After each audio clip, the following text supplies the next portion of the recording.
God'll get you for that one. Maude is owned by Shout Factory. God'll Get You for That, Walter is produced for entertainment purposes only. Sponsored in part by Finley's Friendly Appliances.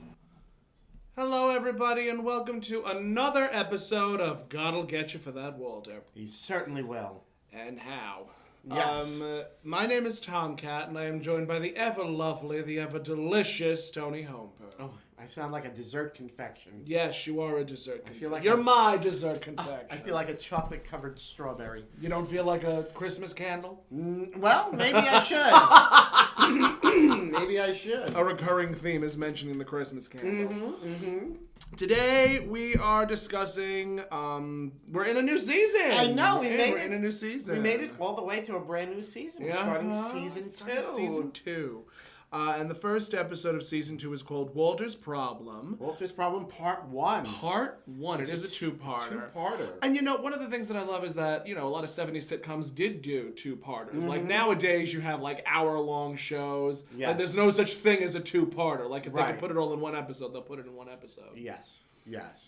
And and even that's when they started doing, like, you wouldn't remember, but like on shows like Happy Days, they started doing like crossovers with like Laverne and Shirley. Yes. And I think they still did that today. Yes, they still do that but today. That's when they started. Was back. Yeah, it was back in the 70s. In the 70s, because before then it was like every show was basically just self-contained. They didn't do these. Well, I mean, they crossovers. could do the crossover, like it. Yes, and then there was the big boom in the 90s with TLC. With oh my god, TGIF, where they would air all of those shows, and then they would all like sort of interconnect in some way. And the Golden Girls did that with Empty Nest. With Empty Nest, I think that show Nurses. Yeah, I think things that they all connected in the great sitcom of life. Because they figured they got you hooked. Yeah, you won't change the channel. Yes. But this episode aired September 11th, 1973. And it won an episodic comedy. It won an episodic comedy award through the Writers Guild of America. Yes. Very prestigious award. And we have Jeannie Lanero as Sally, the waitress. Yes, and she was also in the 70s appeared in The Godfather. Very attractive woman in this episode. Like, she needed to be for the part that she plays. And she was also on Mary Hartman. Never could get into that show. Mary Hartman. Yes. Paging Mary Hartman. I used to watch that with my grandmother. That doesn't surprise me. She was Nurse Ola in Mary Hartman. I don't remember who Nurse Ola was. Neither do I. Now, of course, this was written by Norman Lear, Bob Weisskopf, and Bob Schiller. Yes. So, a lot of boys' club. But it's always interesting to note that Maude's Dilemma was written by Susan Howard. Yes. Who also wrote a number of episodes for Golden Girls. Yes, she wrote a lot of sitcom episodes. So with all that out of the way, let's discuss the episode. What is the matter with you? My pen seems to have like smeared all over me. It's fine. I'll just be careful what I touch and that's a good idea. You're also using an ink pen. Yes. You're using those blotchy ink pens. Blotchy ink pen is to blame, but that's fine. You know, that's our story and we're sticking to it, friends. It's all good. It's all good. You know, it's like you could also use the excess for eyeshadow. You could. You're good if you wanted to. When you're a drag queen, you have to be thrifty and creative. Yes, if you run out of blue ink. I mean, hey, how many drag queens do we know that you use permanent ink on their eyebrows? Not me. Let me tell you that. Not me, but So the episode begins with Maude and presumably Walter in bed together. In the bedroom. She stirs awake, and they're all... It is important to note that this episode deals heavily with alcoholism and alcohol abuse. Triggering... If it is triggering, we suggest... We're prefacing there's a warning. Yeah. There's a warning. And there is also, again, spousal abuse in this episode. So if it's something that you don't want to hear about, we completely understand if you just decide to stop listening. If you don't want to listen to this episode. But many of the other episodes do not deal with even at the end of the episode, I was just like, I don't want to watch this part. It triggers me. It's triggering, but We just want to let everyone just know. putting the caution Disclaimer label, is out putting there. the caution tape up. The disclaimer has been noted. So, Yes. all right. So if you're still here with us at this point, you're welcome to. Yes. to. So she's seems kind of hungover. A little bit. She has that look. A little bit. She has that look, glazed, confused look in her eye. It's like, what did I do last night? Have you ever been hungover? My God, yes.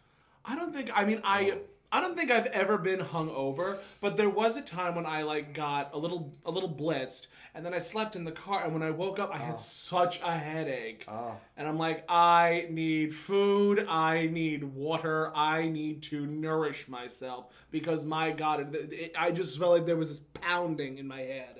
Can I quickly tell you a funny drinking story? I would love to hear a funny. Because I really don't drink anymore. Just because. I just don't. Yeah. I've got gout, which it's you not reach a good certain for age and alcohol just doesn't. My grandmother used to drink all the time, and then as she continued to age, she was just like, I can't drink this anymore. I can't. God bless her. So I was doing a show on Fire Island. Yeah. The Palace Princess. Yeah.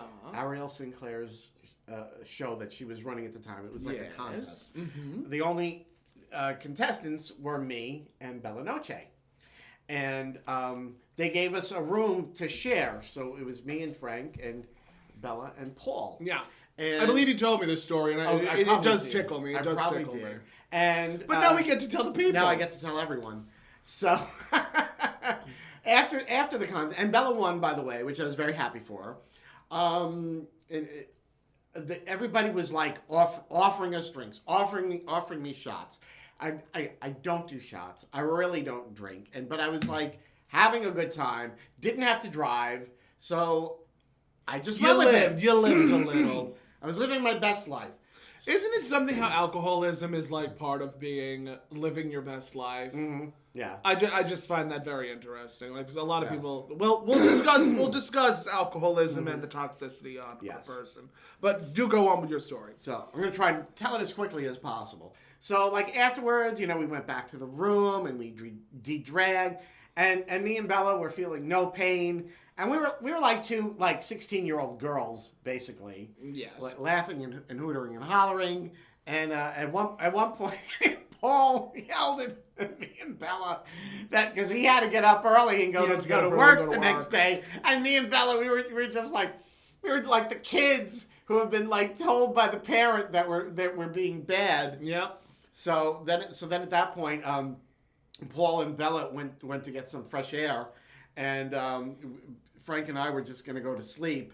And I laid down, and all of a sudden, that's when I felt the room start to spin, no. and knew I was gonna be sick. Had to rush into the bathroom, and worship the porcelain god. And the whole time I'm thinking, please let me get this all out before Bella and Paul come back, and I'm completely embarrassed. And I did. So it's like, well, it's funny that you mentioned that because that was sort of what was going on. Yes. Maude was waking up and she was clearly hungover. Yes. And she's not kicking, but pushing and shoving Walter away. Shaking him a little bit. And saying Walter. Who's going first? I'll go first. Okay, fine. She's like, oh, you really tied one on. You're feeling no pain. No pain, They mentioned playing a Frisbee with a frozen pizza.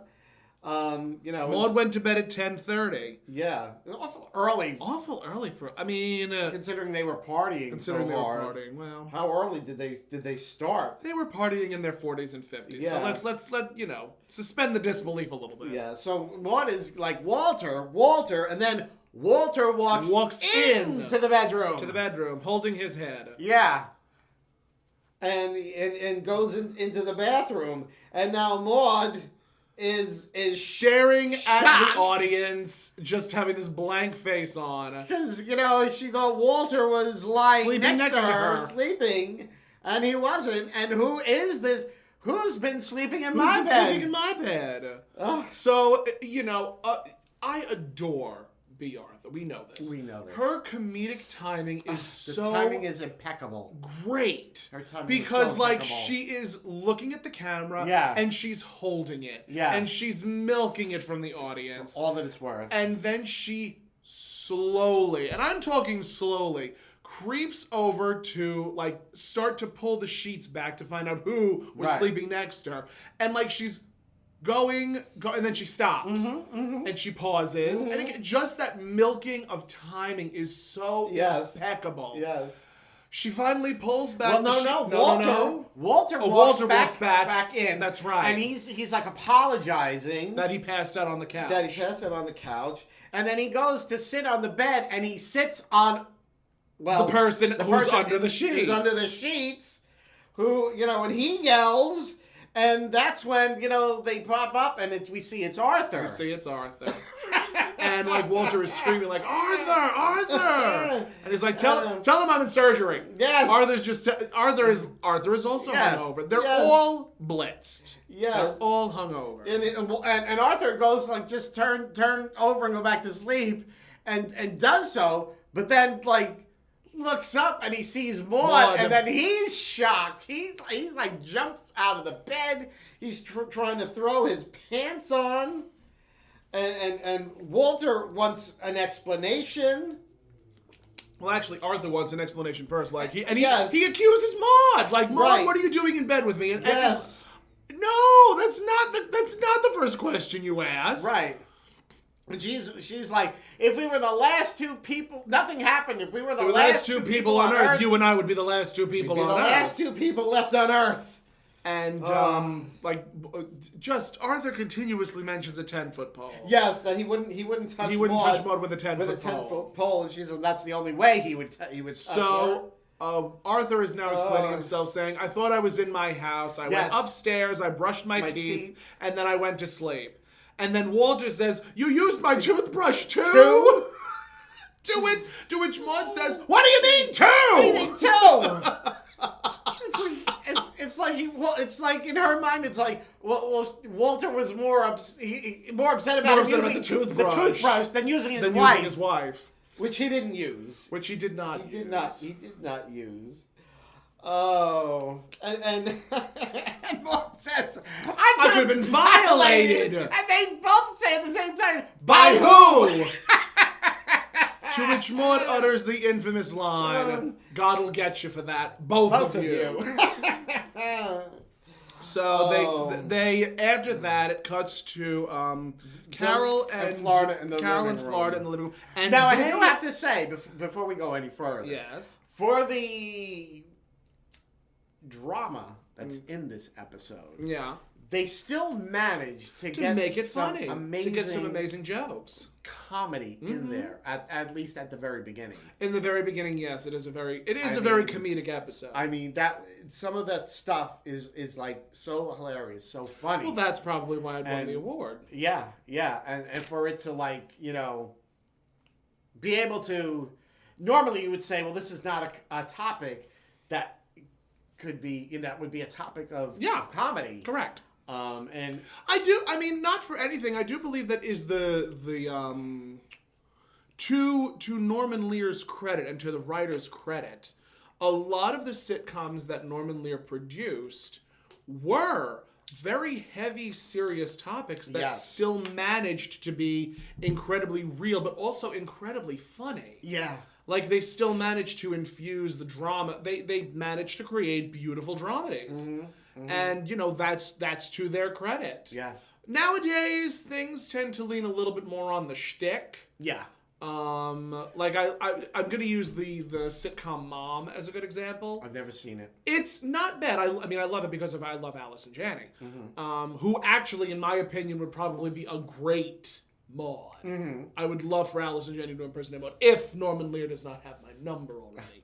I don't think Norman Lear is alive anymore. He is. Is he still alive? Norman Lear is still alive. I didn't Mel realize. Brooks is still alive. Paul Reiser is still alive. Well, Paul Reiser, he's was nowhere near up. True. In age Very for that. true. Betty White is still alive. Betty White's going to be 100 She's gonna be in 3 100. months. Unbelievable. In 3 months. She's Unbelievable. her and Bob Hope. Unbelievable. Well, he was her father.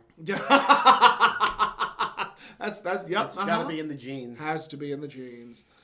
Oh. So yes, that is to their credit how they're able to like make this very serious topic. Funny.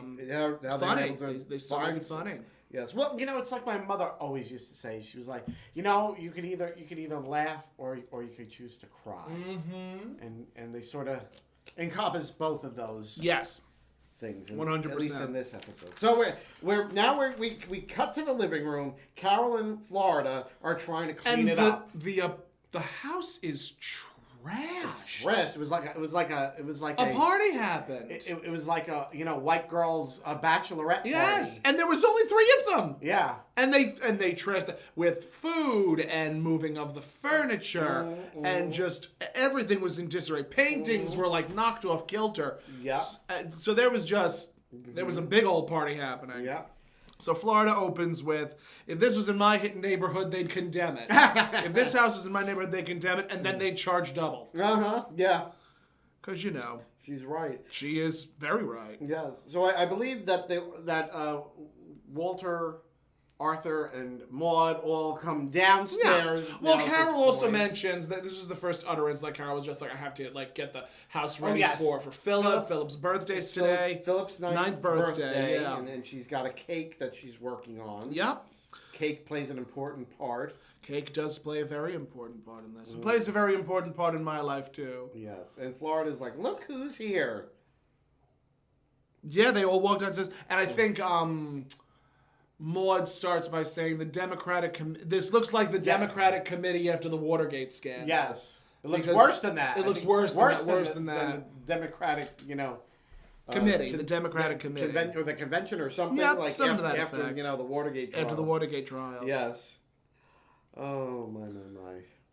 And I have here that Maude is looking at a picture. It turns out it's the picture of her mother. And there's all these holes in it. So she's accusing the guys of who did this. Right. So Arthur initially says, "Oh, it was me," but Walter put me up to it. Right. They used it to play darts. After Walter made the obscene phone call. Yep.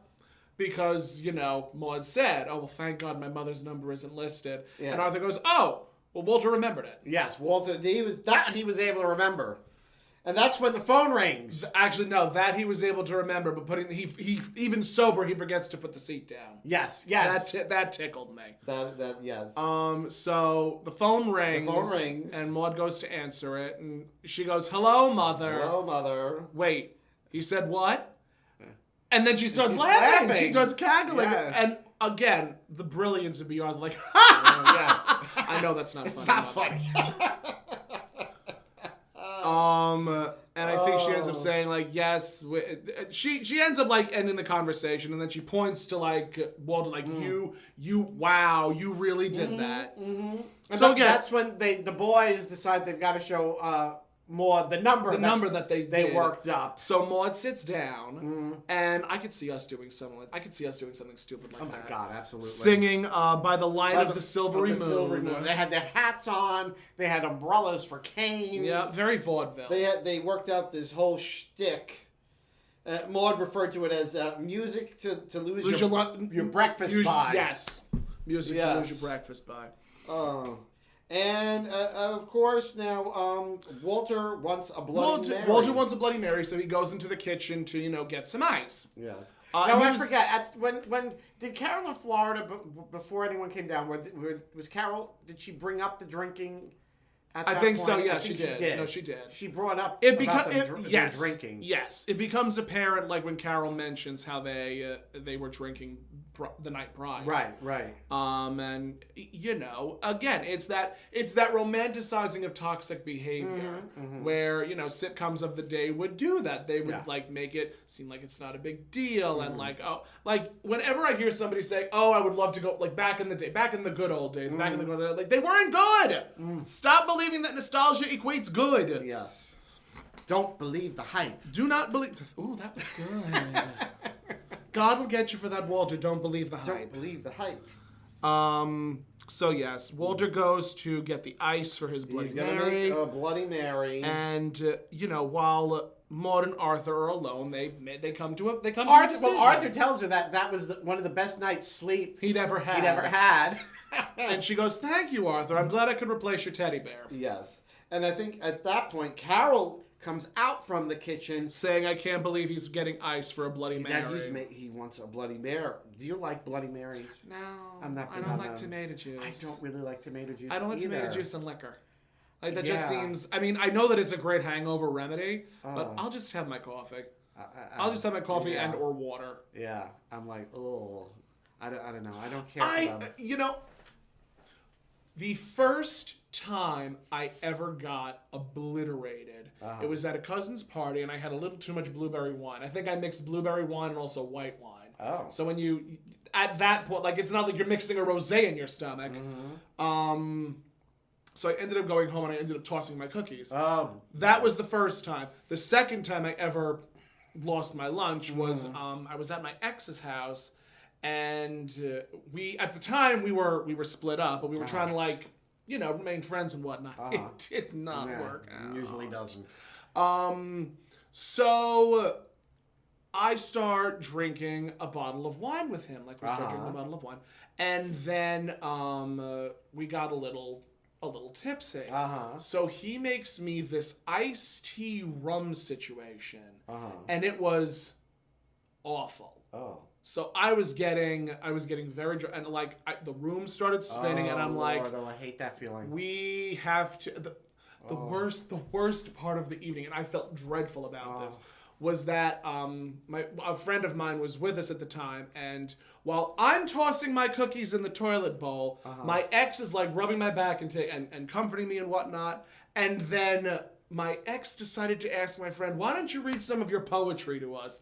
And I just like, I am here losing my lunch, and you want to read poetry. And you want him to read poetry? What? What? So that was the last time, and that was the last time. I'm usually very good about my alcohol intake. Like, I know where my limit is. Like, I know when I start to feel a little loose. I'm surprised you weren't like, "Oh, that is so nice of you. Don't ever do that." I don't know what to say. Yes, I do. Don't ever do that. That's what you should have said. But yeah, that was just a... So Carol is telling them that they're part of the cocktail generation. Yes, which I found very interesting for her to say. Yeah. And again, Carol is sort of being the figurehead of logic in this episode. Which I am just... Thank God for Adrienne Barbeau, man. Yes, she was the voice of reason. Consistent voice of reason. Yes, she was sort of like the like in Greek tragedies they have the chorus. She sort of was like the chorus in this episode, and she brings up the topic of alcoholism. That she says alcohol at the time was the number one like killer drug. Did she not mention that? Something to that. Some of that effect. Yeah. And I tend to believe her because I'm trying to remember when cocaine became the drug of choice for people. It was the 80s? It was the 80s. So then before that, it was probably methamphetamine and alcohol. Yeah. That was what did a lot of people in. Yeah, pills and alcohol. But like, we've noted back then it was very easy to get prescription. Yes, very easy to get prescription drugs. As a matter of fact, for some inexplicable reason, I was watching Dope Sick last night, which is a show on Hulu about OxyContin. The drug epidemic. Yes. So again, very again, it's that same thing. The more things change, the more things stay the same. Yes. And again, that's one of the reasons why. Again, recurring theme. That's why we're talking about this show.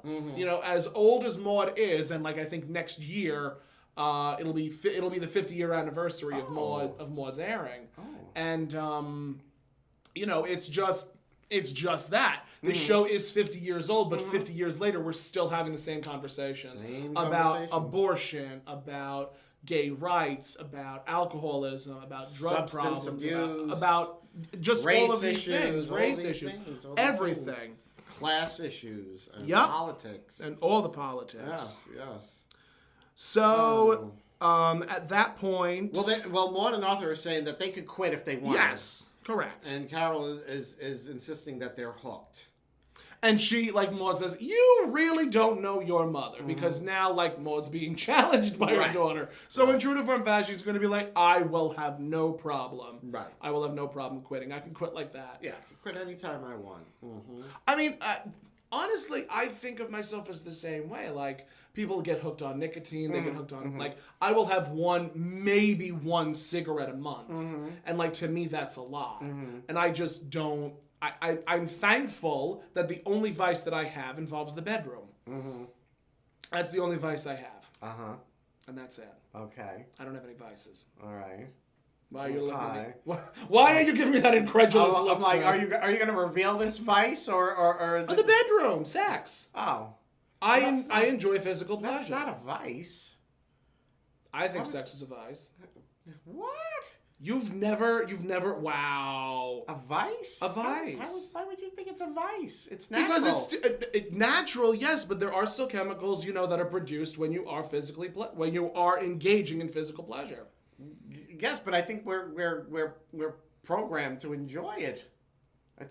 I don't think we're programmed to enjoy it, because then how do you explain asexuals? Well, There are people out there that just don't engage in physical pleasure. That's true, but some people, it's like it's in their DNA. True, very true. For some, but I've always said to myself, like, if there was anything that I was addicted to, it's sex.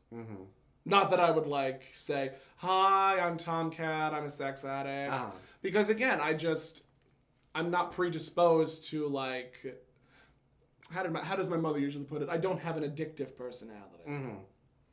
But there are some people out there who do have an addictive there are some people that and sex is an addiction. Yes, in this instance, Walter definitely has an addiction. He has an addictive personality, because not only does he get hooked on alcohol, that wasn't an addiction. It was just he was in a really, really, really depressed state, and he downed a bottle of pills. Right. That was. Yes. But that's a later conversation. Episode. That's a 3-parter episode. This is only a 2-parter. It's only a 2-parter. So Arthur says though. Arthur and Maude say they're gonna quit.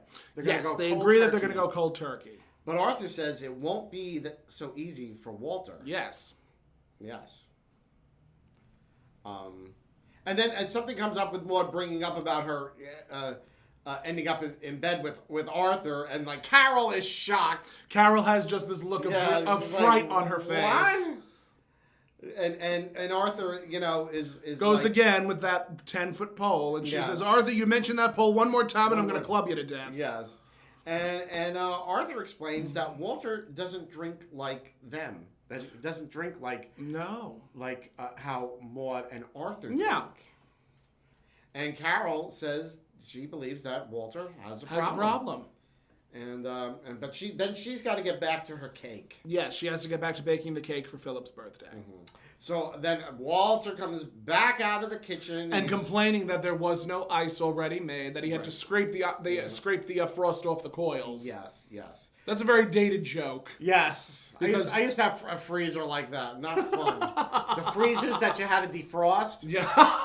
Oh my God. What a horror. What a horror. Usually you ended up like it just like turned up one block of ice and you just never had anything frozen.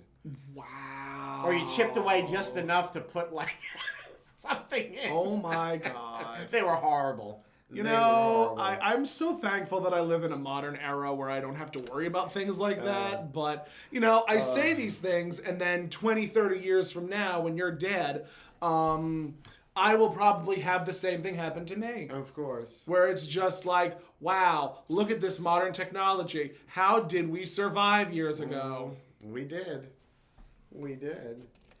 So Maude tells Walter that her and Arthur are going to quit drinking. Yep. And Walter's like, well, that's great. It's going to be more for me. More for me, yeah. Yes. Because he's hollow leg Findlay. And Arthur is trying to convince Walter that they should all, he's quit together. Quit the together. Three, what did he say? Not Musketeers. It wasn't the Three Musketeers. He ended it. I forget the term. Yeah, he didn't. Yeah. Three Muscatels. The three rusty steers, or Rusty the steers, three, something something like a drink. something like that. Yes. The three Cuddy Sarks. Something.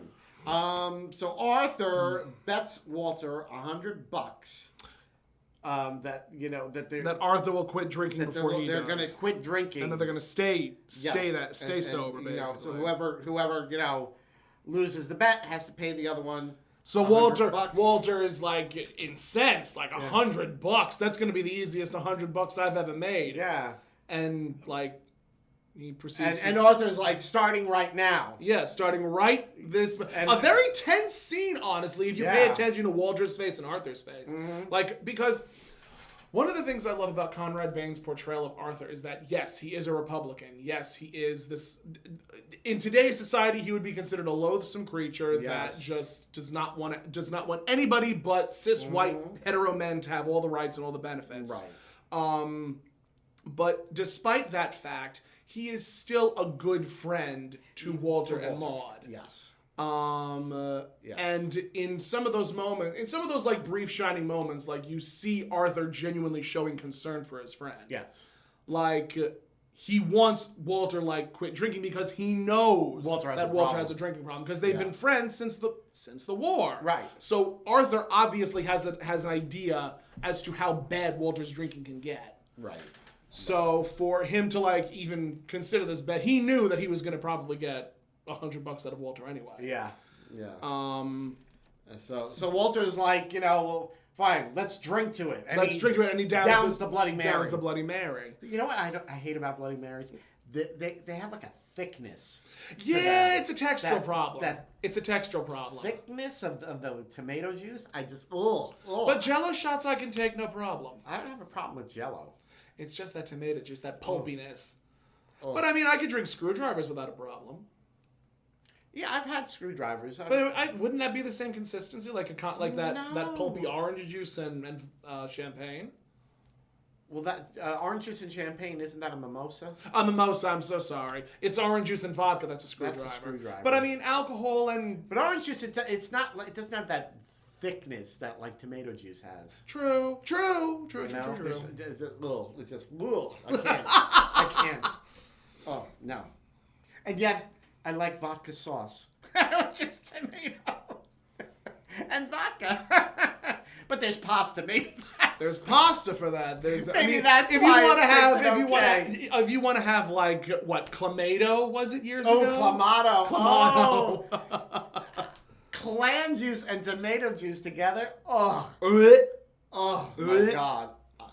Who thought in the name of God? Who in the name of heaven? God? Who thought? Who in God's creation thought that was a good idea? Who thought mixing tomato juice and clam juice was a good idea? I was like, oh, horrible. All right, so that's where we break. We come back from the commercial break in what is ostensibly the Finley's favorite bar or restaurant to go to. Yeah. Or was it the country club? I think you're probably right. It was the country club. I'm wondering. I think it was the country club because they've used that set before. Yeah, but the club probably has a restaurant. Area. Where Walter is sitting at his. Walter was there first, so he's sitting at the table, and he's ordering a Shirley Temple. Yes, from the only guest star, Sally. From Sally. Jeannie Linero. And she's very beautiful, buxom. Very buxom, very curvy, sort of very leggy. Waitress. Very short skirt. Very short. Did they wear... Did maids, not maids, but waitresses wear... Yeah. Really? Oh, yeah. Oh, that's upsetting. Yeah, cocktail waitresses always wore those very, because they. I mean, that was how you got tips. That's how they got tips. But I mean, look at the Hooters. Yeah, outfits. no, you're right. And actually, now they came out with a new outfit, and they're getting a lot of flack over it because it's apparently it's so skimpy. People are saying it's not really acceptable for an outfit like that, and you're serving food. I mean, but they're doing away with Hooters. Hooters is slowly going away. I should hope so. I think so. I mean, isn't Hooters, there one here, or did they get get rid of that? They closed it. It's and a it Starbucks became a Starbucks. Starbucks now. everything that closes becomes it became a Starbucks. Starbucks and a liquor store. Yes, everything that closes either becomes a Starbucks or a 7-Eleven on Long Island. On a 7-Eleven. I mean, where we live, I mean, there is a so many 7-Elevens. On every street corner there is 7-Eleven. 7-Eleven. Oh, but heavens. basically, yeah, 7-Eleven and Dunkin' Donuts. Yep, 7-Eleven and Dunkin' Donuts. We could walk to all of them within walking distance. Yes, easily.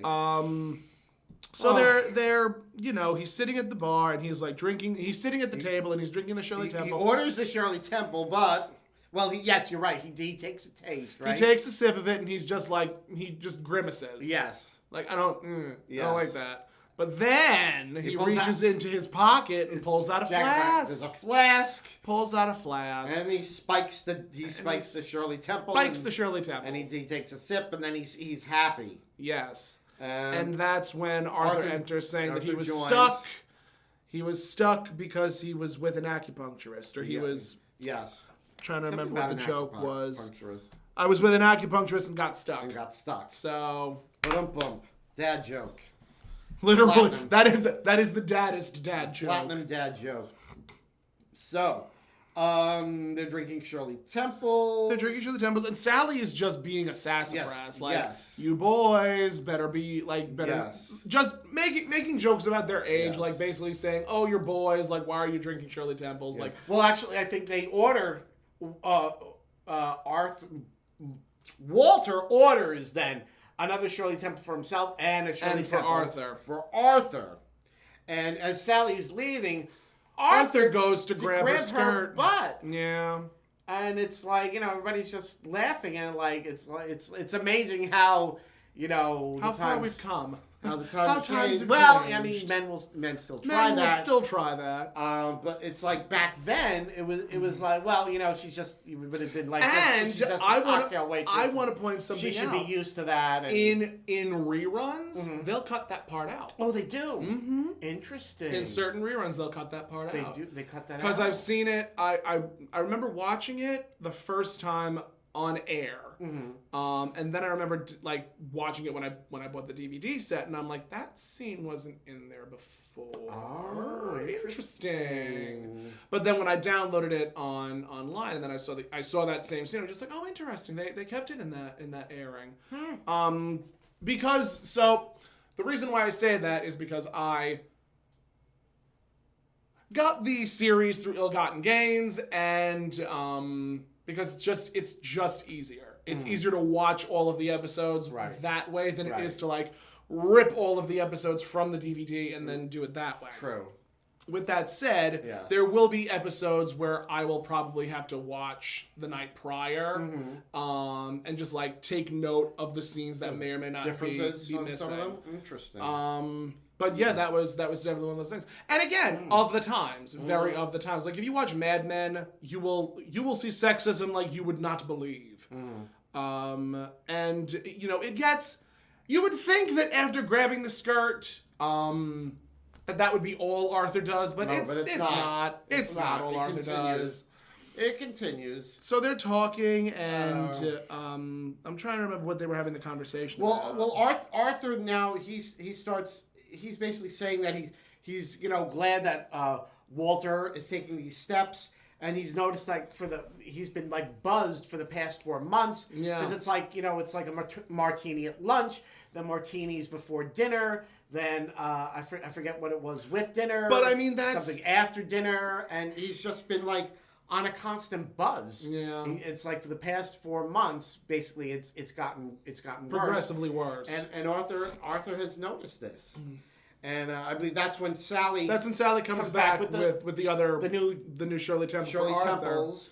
And at that point, Arthur grabs her hand. Yeah. And starts saying, how about you and I go down to Jersey City together? Yeah, he's making a total pass out of her. Total pass. And she's like, I gotta ask my husband. Right. And Arthur says, if I wanted your husband to come, I'd have asked him. Right. And while they're having their little misogynistic, sexist conversation, Walter continues to spike. He spikes the new drink. Yes. And so Sally leaves, and Walter accuses Arthur of being a dirty old doctor. Yeah. And you could see at this He point... mentions Dean Martin. Oh, yes.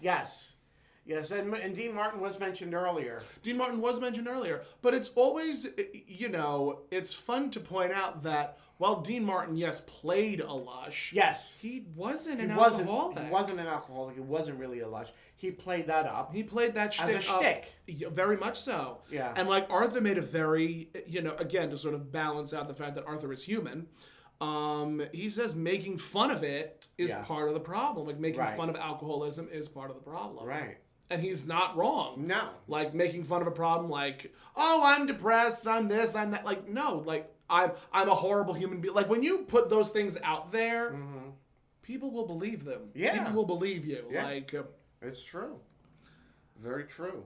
So at this point, Arthur is now suspicious and he grabs the drink. Well, that's because Walter starts to get a little loose. Yes, he's definitely... He's getting a little loose, and he's definitely he's buzzed laughing, now. and he's definitely buzzed. He made it apparent that he was buzzed. A little overacty, but not awful. But it had to be done for the sake of... For the sake of the show, for the sake of the episode. Of the scene. So Arthur, he smells the drink. I don't remember what he said, but he just smells it and like makes a face. Yeah, so he knows, And Walter's like, "All right, I owe you $100. I owe you $100."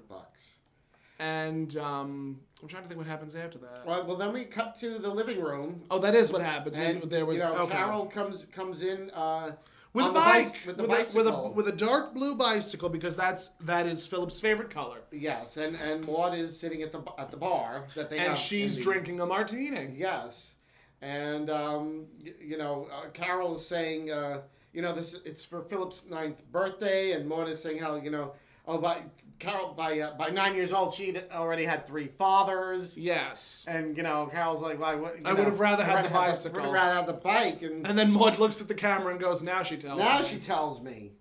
So, then is that? Oh wait, no, hold on. Wait, there was a joke. What was there was the a joke that Arthur said, like, you better be careful with the drinking, otherwise you're going to be an enlarged liver with a bald spot and a mustache. Yeah. And then I think at that point, yes, we cut to back at the Finleys. Yes.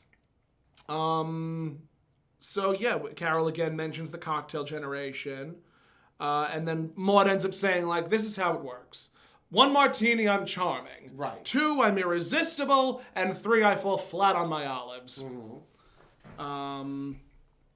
And I think Carol says, you better watch your olives because that's your 2nd martini. Right, and she's saying that they're all lushes, and but she feels Walter has a drinking problem. Yes, I have to say, like, Adrian was leaning into the jokes a little bit, but when it came to being serious, like, she performed beautifully. Yes. And she made it very clear, like, she is uncomfortable with the whole drinking thing, but she also acknowledges and accepts that this is part of who Maude and Walter are. Yes. So I believe it's at that point that Walter comes in, and he... Well, she mentions that Philip is at his friend Patrick or Danny's house. Yes. So he wasn't going to be home because the bike is supposed to be a surprise. Yes. So at that point, I think Walter enters whistling. Mm-hmm. He enters whistling, and he makes this really funny face where he like scrunches up and is like waving. Yeah.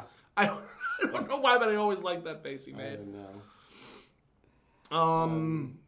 So Maude tells Carol, like, I know that Walter's drinking. Arthur just called me. Right. So she may have just started drinking after Arthur called. Right. Yes.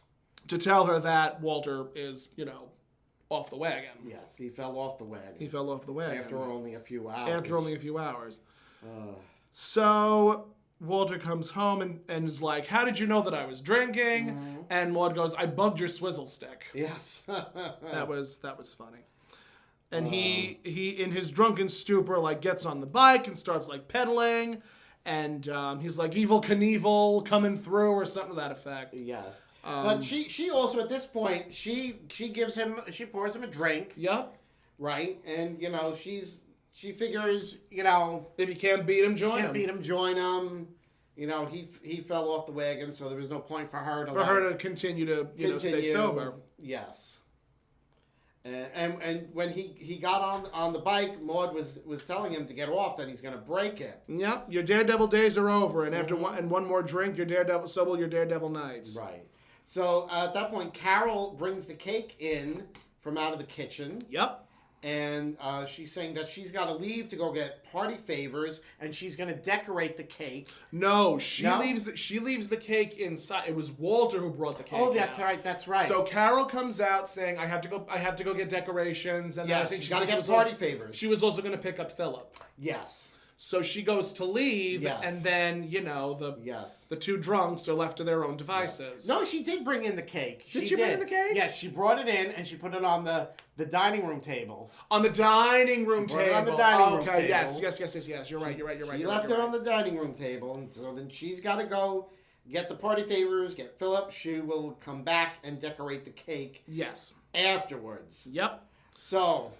At that point, Maude and Walter decide, you know something? Let's decorate the cake. Just so it's one less thing for Carol to worry about. Maude was going to do the rosettes. Yes. And Walter was going to write Happy Birthday, Philip. Which, I mean, if I were Maude, I would have been like, Walter, you do the rosettes. I'll write Happy Birthday. Yeah. Because that is, for someone in Walter's condition, that's just not a great idea.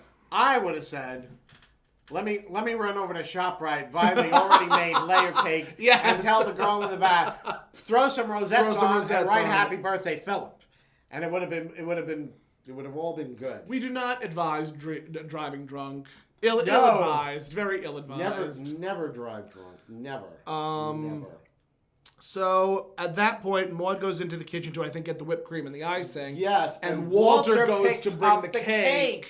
And even the audience was like, this is a bad idea. This is all bad. Yeah, he is like weaving and bobbing all over the place. And you think the cake is going to go overboard. So, but he does get it on. He does get it onto the bar. Onto the bar.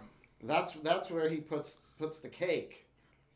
And, Maude comes in and starts, she hands Walter the icing, saying, here, you write Happy Birthday. I'll take care of the rosettes. And Walter says there's something about him being like a pussycat, right? Well, they start having the conversation, and, Maude is really starting to see Walter in a very ugly way. Yeah. You can, again, the acting is just so good. The acting is so good. Yeah. Again, a little melodramatic, but still, that was of the time. Yes. And you just start seeing Maude continually go from oh, it's fine, this is just Walter, to no, there's a serious problem here. Yes.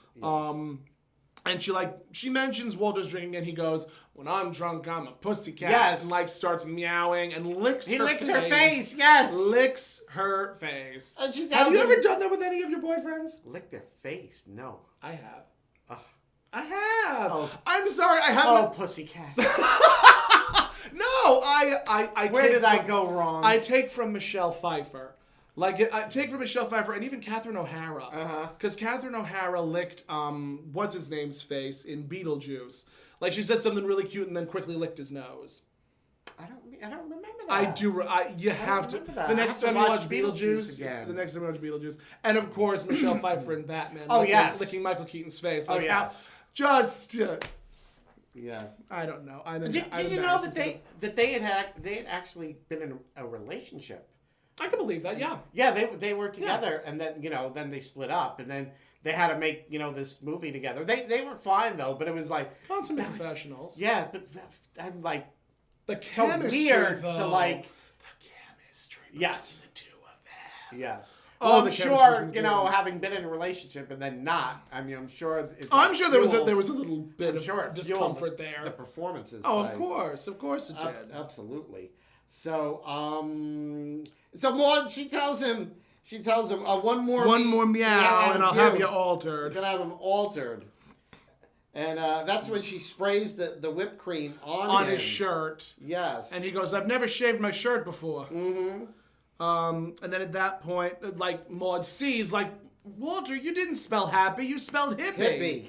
So Walter says, "Oh, I'll put a candle on it. Nobody will notice." Yes. And he takes this giant, I'm saying like large water bottle sized candle and slams it right where Hippie was right where the eye, right in the eye, right in the middle of the cage. And at that point, Maude is hiding her face, and I don't know if that was B. Arthur like hiding the fact that she was giggling, or like just an acting choice. So she's hiding her face, she's hiding her shame. And then, like, the audience is cracking up. Yeah. The audience is absolutely cracking up. And then she goes, "Look what you did."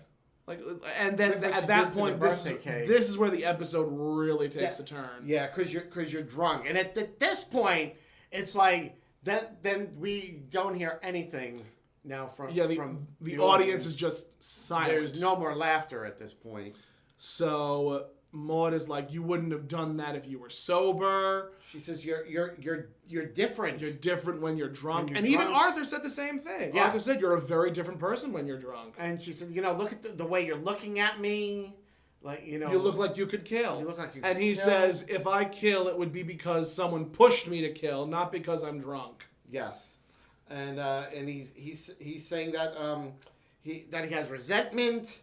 That he's not a cripple, he's not sick, he just likes to drink. Yep. And he has no drinking problem. And he's like, now at this point, he's getting really angry. Really angry, and he's pushing Maude, and he's like, "Did you hear me? I asked you a question, damn it. Damn it." And then at that point, Walter does slap. He slaps her. Slaps Maude. And that was like... when I first watched this episode, this was the one episode where I'm just like, all right, I think that's enough Maude for now. Like, I need to just back away from the series for a little bit, because I have never, number one, when you see someone that you have idolized for a very long period of time get physically like slapped, it affects you. And it's funny, I'm gonna get a little personal right now. There was a time when my sister got mouthy with my father, and he slapped her clear across the face, and it really affected me. And I do not know why there's that correlation between the two outside of the physical abuse. But it was one of those moments where I'm like, I need to take a step back. That was just a little too real for me. And I can only imagine how other people would feel among similar circumstances. And the audience gasped. Yes, there was a very clear gasp. Yeah, the audience was shocked, because I don't think they were prepared for it. Because sometimes with certain sitcoms they'll do a couple of takes of like certain jokes and whatnot. But I think I'm pretty sure Norman Lear in his brilliance, or Hal Cooper I think was the director. Yes. Hal Cooper in his brilliance probably saw that, heard the audience reaction, and just like kept that take. But it was a real, watching it again, it was a very real smack. Like, it was a very real slap across the face. Yeah. Which I'm sure B. Arthur wanted him to do. I know, absolutely. I think that's exactly what he wanted. She wanted that realism. Yeah, she wanted that authenticity. She wanted the authenticity in the scene. So at that point, the audience gasps. We're all like, you could hear a pin drop in that audience. Yeah. And Walter starts holding his head, and he breaks down. He cracks. He breaks down. He's holding his head. He's crying. Yeah. And Maude is like, "It's okay." Maude goes to him. Yep. And she's the one who's been slapped, but now she's the one comforting him. Yep. And she's saying, she's like, "It's all right. You didn't hurt me. Everything's going to be all right." She's saying, "Don't cry, Walter." Yeah. I mean, it was. Yeah, very, very heavy. It was very, very heavy. It's one of the reasons why I cannot watch the episode. It's funny. It's a difficult episode. It's a very difficult episode. I mean, all the way up until this point, there's so many jokes and there's so much laughter, hilarity. Yeah. And then at that very end, it just just flips the script on you completely, and you're like, "Whoa!" And all of a sudden you're like, "Shit just got real." Shit got very real. That's exactly what it was like. That is exactly what it is like. And I do have a domestic abuse story I can share. Okay. Not a personal one of mine. It's actually my husband's grandfather. Okay. On his father's side. Okay. his wife, my husband's grandmother, this was like when he was very, very, very, very young. Yeah. The grandfather was very abusive to Frank's grandmother. To the grandmother. And was very handsy and would slap her for any reason. Yes. Like if the macaroni was brought out on the table and it wasn't at the right temperature, she would get a smack. Wow. Yeah, he was like real old world, cruel. Off the boat? Probably, yeah. Oof. Cruel Italian. And like, he would like if something was wrong with it, he'd be calling her, he'd like, mommy, and he'd be like pointing to his dish. Yeah. Like, she was supposed to know what was wrong with it, but the grandfather would say, mommy. Yeah, he would call his wife. That means that he went some abuse. Yeah. He went through some stuff when he was younger, didn't he? And this is what happened. Uh-oh. The grandmother passed away. This happened when Frank was very young. The grandfather. Yes, the grandfather. Went back to her family in Italy. Yeah. And told them, your wife died. Your daughter died. You owe me a wife. I'm not kidding. What? I'm not kidding. He told them right after she died. He said, your daughter died. You owe me a wife. So. Wow. They sent the sister. Oh dear. They sent the sister. And he hit her once. She went into the kitchen. She got the cast iron pan, and she whacked him on the back of the head. What happened was she knew that for all these years he had physically abused her sister. Yeah. And then their family, made her come here to marry him and take care of him, but she wasn't having any of that. No. And she ended up, she then basically abused him. Well, but you know what? Karma. You do reap what you sow. You reap what you sow. So, but after the cast iron pan to the back of the head, he never raised a hand again. Raised a hand to her again. And it was wow. Unbelievable. Wow. I every time he tells this story, I'm just I can't believe it. Yeah, but old world Italians. Yeah, a lot of old world period. World period culture. Old world cultures. They're very turned their eye to domestic abuse. Yeah. They just turned their eye to domestic abuse, and we spoke about this in was it the last episode? We were talking about the burning bed. Yeah, burning the bed. Chuck wanting to brutalize Vivian. Right. Like it's that romanticizing of abuse that you saw a lot of in older sitcoms. And not only just romanticizing, but also just an attitude that that's between a husband and a wife. And it's really nobody should get involved. Yeah. And we now know that that is not true. That is not the case. And nobody in any relationship should have to endure domestic abuse. And I know that we've repeated this a number of times, but there is help out there. Yes. There is help available to you. There are AA meetings readily available to you. It's just, it's one of those things where we've constantly had to say, you have to want to get the help. You have to want to get yourself out of that situation. We are not psychiatrists. No. We are not therapists. No, we are not trained. We're just drag queens. We're just drag queens. But we've also seen a lot of shit in our day, and we also know that there is help readily available. Mm-hmm. It's just you have to be willing to accept the help. Yes. That's you could lead a horse to water, but you can't make him drink. But yeah, that was the part one. Part one. I was only part one. Only part one. I know. Only part one of. And after that, of course, it just faded to black, and there was no music played. No, there was at the end. Usually every episode. I think the only other episode was Maude's Dilemma, where at the end, of I don't know if it was season 1. I don't know if it was part 1 of Maude's Dilemma or part 2. Right. I think it was part 2 where they just held each other and there was no music played after that. At the end, yeah. And there was no applause. There was no nothing. It was just silence. And I always appreciated when sitcoms did that because like it shows that you're dealing with a very heavy topic and that you should not be applauding physical abuse. Right. I actually remember the Brady Bunch. They brought that show back in a few different forms over the years. There was some things that were like, like a sitcom-y thing, like where they had, I think, Marsha and Jan with their husbands. There was a sitcom. They tried doing something where they were doing like a variety They tried doing spin-offs. show. They tried doing the spin-offs. Then they had, I think it was in the 80s.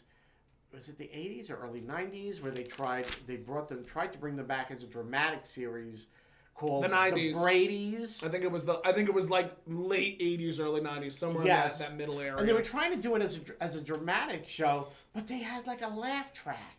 And like they had Marsha was struggling with alcoholism, but they had like a laugh track playing, while she's, tipsy and all this. And it was like really awkward and uncomfortable. Do you know a lot of those laugh tracks came from I Love Lucy? Really? Yep. I did not know that. A lot of laugh tracks came from I Love Lucy. Oh. Even what about the ones where there are some though where you can hear, especially the one where Lucy has the clown come and he's teaching her the slowly I turn step by step, inch by inch, and then it's Martha. The Martha, and then there's the pie. Yep. And she's like, no, give it to me, and he slams the pie in her face. You can hear right after that. Ricky laughing. You can hear Ricky laughing. That infamous laugh. Yes. That infamous laugh. It's every time I watch that episode, I wait for that because you can hear Ricky Desi Arnaz laughing. But I tell you, there are times when I'm watching a sitcom, like whether it's an old sitcom or like a relatively newish one, and I'll watch it and I'm like, why am I hearing Desi Arnaz laughing? Okay. Why am I hearing? So you have heard? I have heard. Oh, that's interesting. So I'm pretty. Wow. I forget what sitcoms use the Lucy laugh track, but some of them have used the track from Lucy. That's amazing. It doesn't surprise sitcoms. Yeah. Just sitcoms. Yes. Desi Arnaz created the repeat. Yes, he did. There was no such thing as repeats. Until him. Until Desi Lou. Until Desi Lou. Until Desi Lou. And he made a fortune. Mint on it. He made a fortune. Yes. The one that I will say this though, of the shows that I know of, I wish like hell Vampira got reruns. Vampira. I don't ever. Mila Nurmi. I know who she is. I thought she just did a show where she like in the 1950s she had a variety show where it would almost be like what Elvira does now. Oh, okay. Where she would watch the movies and she would make like color commentary. The only bit of that show that exists because I think after a certain point, I don't know if it was the studio that had those videos, I think either burned it or got rid of it. But the only thing that exists of the Vampira show was her like walking to the camera, screaming at the top of her lungs and saying, "Screaming relaxes me." So it was the opening of the show. That's the only thing that remains of that show. I have to. I'm sure I can find it on YouTube. Oh, absolutely. I have to look it up. Please. I'm familiar with Vampire because also wasn't she in Plan 9 from Outer Space? Plan 9 from Outer Space. Yep. Yes, the worst movie and ever she made. also was the design model for Maleficent. Oh, really? I didn't know that. Yeah. Oh, Bela Lugosi was the character model for the big Chernabog devil character from Fantasia. And the Vampira was the model for Maleficent. Oh, interesting. Yeah.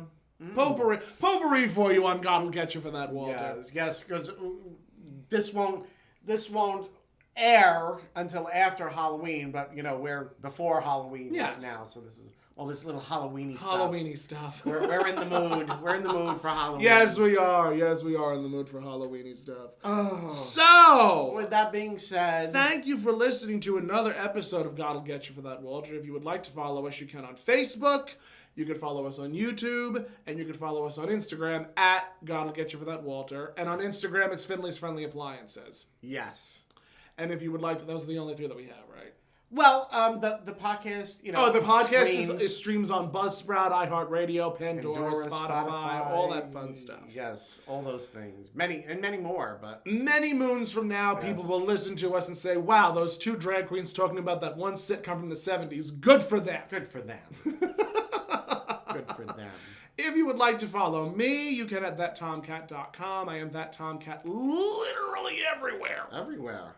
And if they would like to follow you, they can at Toni Homeperm, and that's Toni with an I. Toni with an I. That's on Facebook, Instagram, Twitter, and everywhere. YouTube. All those good places, and of course my website, ToniHomeperm.com. Yes.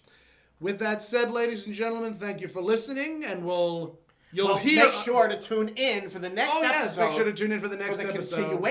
For the continuation of Walter's Problem Part 2. Walter's Problem Part 2. They have to tune in. Thank you for jumping in with that, because I'm like... I know.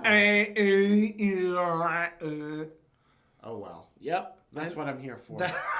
That correcting me. It's my only job.